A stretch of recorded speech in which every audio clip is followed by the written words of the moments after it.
Born on the 2nd of July 1977, Carl Martin Froch boxed out of the Phoenix ABC based in Gedling, Nottingham. There, he developed the now famous Cobra style, which was evident even in his early amateur days. This hands-down approach proved highly successful as he went on to win the ABAs twice, either side of the millennium. Following his victories in 1999 and 2001, it was inevitable that Carl would turn over to the pro ranks, and it was only a matter of time.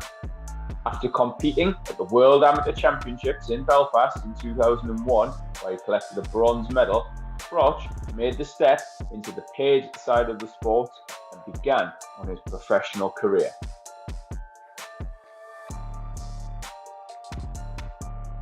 Turning over relatively late at the age of 24 under the tutelage of Rob McCracken, Froch stayed busy in 2002. He would go on to amass a perfect record of 5-0 by December of that year, and it wasn't long before domestic honours would come his way. Less than 12 months and a further 5 fights later, he scored a 7th round TKO victory over Alan Page to add the English super middleweight title to his amateur accolades. Within 2 fights of his maiden pro title, Froch had added the Commonwealth strap to his collection, outpointing the durable Charles Adamu in the Trent FM Arena, a venue that would become synonymous with Froch's boxing career and certainly be the place he called his boxing home. He would fight there an incredible 15 times throughout his professional career. Froch, in fact, boxed almost exclusively in his home arena throughout 2005 and 2006. During this time, he successfully defended the Commonwealth title a staggering 7 times, as well as collecting the British equivalent and winning that outright in November 2006, making short work of tough scouser Tony Dodson.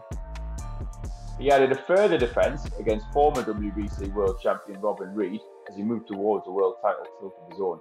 In fact, it wouldn't be long before Froch got his shot at the very same WBC strap once held by Reed. It goes without saying that any fighter is going to remember their first world title challenge. However, for anyone who watched it, that also rings true. It is a fight that's going to live very, very long in the memory indeed. Both Froch and Canadian Jean Pascal entered the ring with undefeated records, 24-0 for Froch, 21-0 for Pascal, and neither man left anything in the ring. Now, Froch may well have gone on to have many more high-profile wins since, but this is arguably the most entertaining of the lot. It really was 12 rounds packed with toe-to-toe action of the very highest calibre. For anyone who hasn't seen this in its entirety, I'd advise searching on YouTube and checking it out as soon as possible once you've finished watching this video, obviously. Got to get this one finished first. It's often said that it takes 2 to tango in boxing, and this one is certainly testament to that statement. They were the perfect pairing at the perfect time, both young, hungry and unwavering. They really did bring out the best in each other. It's impossible to say otherwise. There had to be a winner, however, and fortunately for the Brit, it was Froch that got the nod this time. A deserved unanimous decision after an absolute all-out war.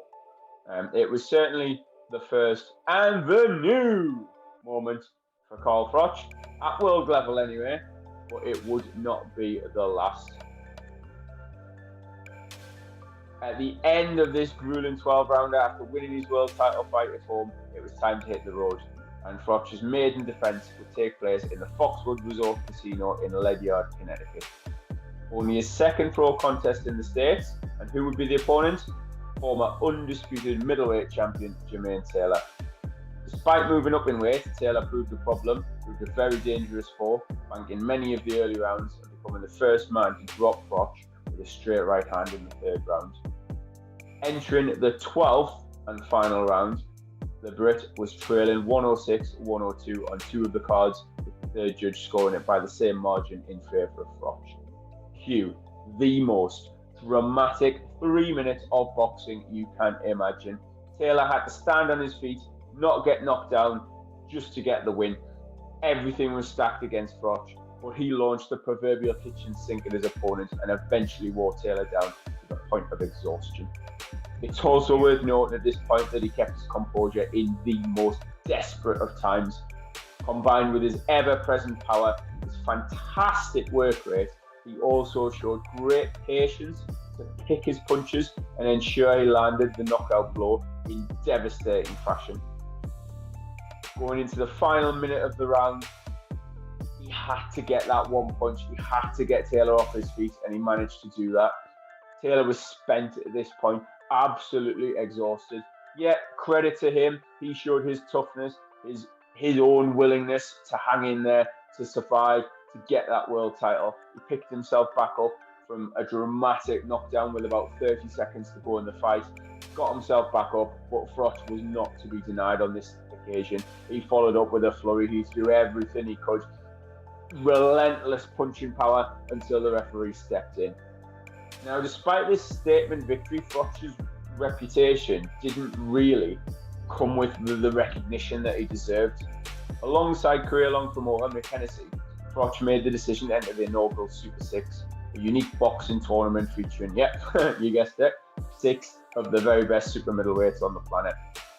Following a successful homecoming clash against unbeaten American Andre Dirrell, Froch, the Cobra, will again be in the away corner for his toughest test to date.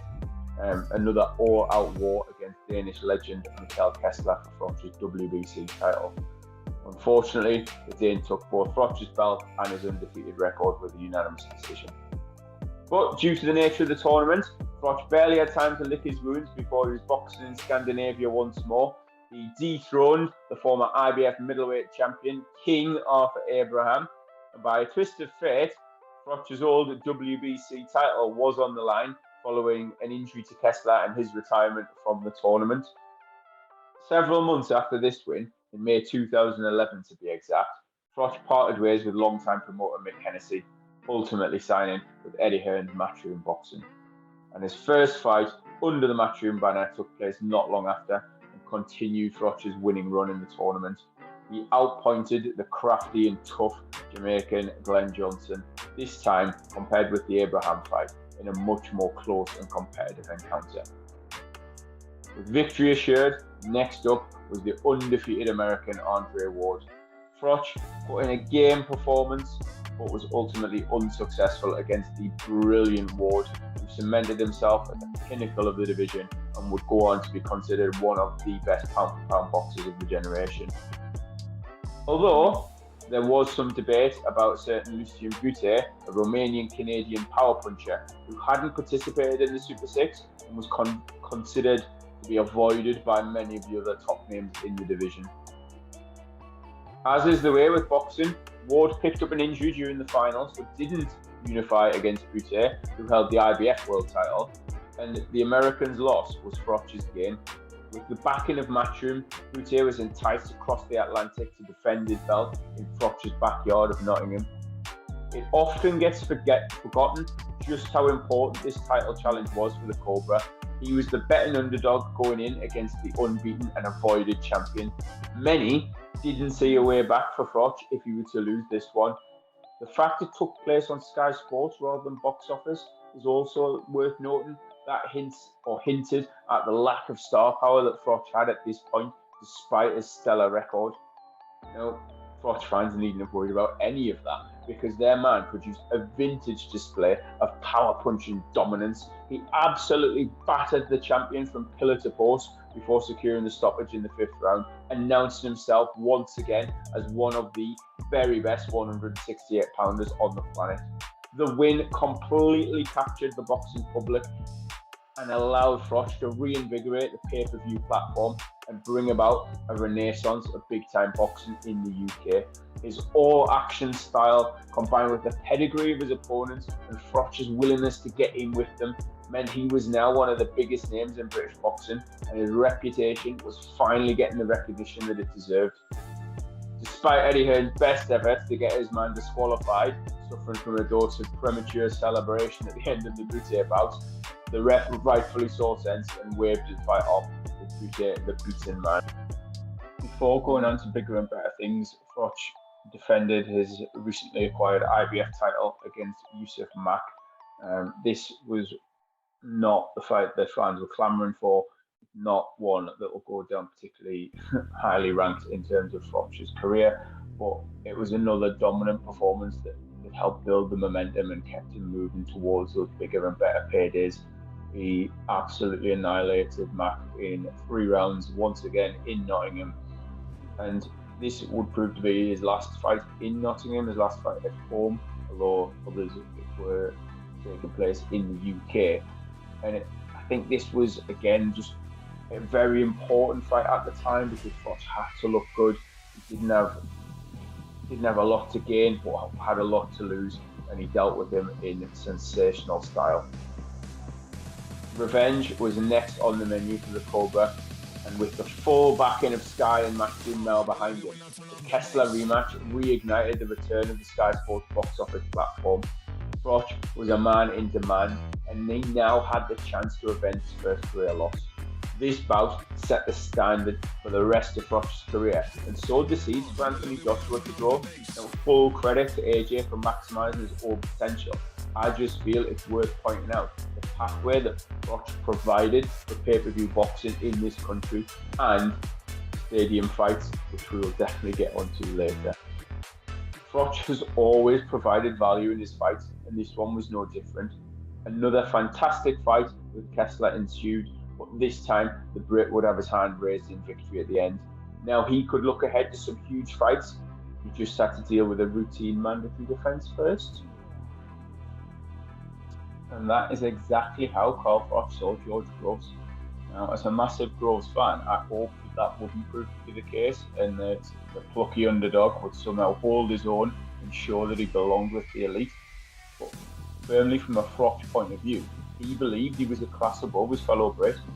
Now, I have zero doubt he underestimated the challenger, saw this defence as nothing more than inconvenient formality. And as we know, what followed was anything but. Froch, however, is made of the very sternest stuff. He rallied and relentlessly forced his way back into the contest. Trailing on the cards, where have we seen this before, he was not to be denied. Pressure eventually began to tell, and the young challenger was beginning to unravel. Well, we were ultimately denied the conclusive finish that the fight deserved. Froch did enough for referee Howard Foster to stop the fight. As disappointing as this was at the time, this controversial ending would prove to be a blessing in disguise, as it led to one of the biggest nights in British boxing history. It's worth noting that for a short while, Team Froch were not interested in this immediate rematch at all. They had successfully navigated their mandatory defence and were ready to move on. Froch himself coveted the big fights in Las Vegas against the best that the division had to offer. An Andre Ward rematch would always appeal to him. Middleweight monster Gennady Golovkin was often rumoured. These were the sort of fights that motivated the Nottingham man, not an opponent that he'd already stopped, no matter how controversially. He believed the result was inevitable, and Howard Foster had merely saved George Groves from further punishment and a more brutal stoppage. Given how the rematch went, maybe he was right all along.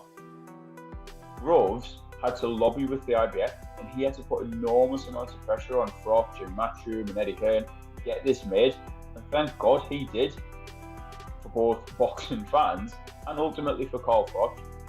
The build-up to this was amongst the most encapsulating I've ever witnessed. There was genuine dislike between the two camps, each believing that they had the edge going into the rematch. So the stage was set. Wembley Stadium, 80,000 fans. This generation of boxing fans had witnessed nothing like it. Well, the rematch itself was more cagey, less action-packed. The tension was palpable. Neither man wanted to make a mistake, and it was neck and neck heading into the 8th round. Some had Froch 1 round up, some had Groves. It really was a pick and fight at this point. Not a lot to decide between the two boxers. Then Froch manoeuvred Groves against the ropes before unleashing the perfect right hand. That was all she wrote, both in this match and for Carl Froch's career. He signed off as a professional boxer with that knockout blow.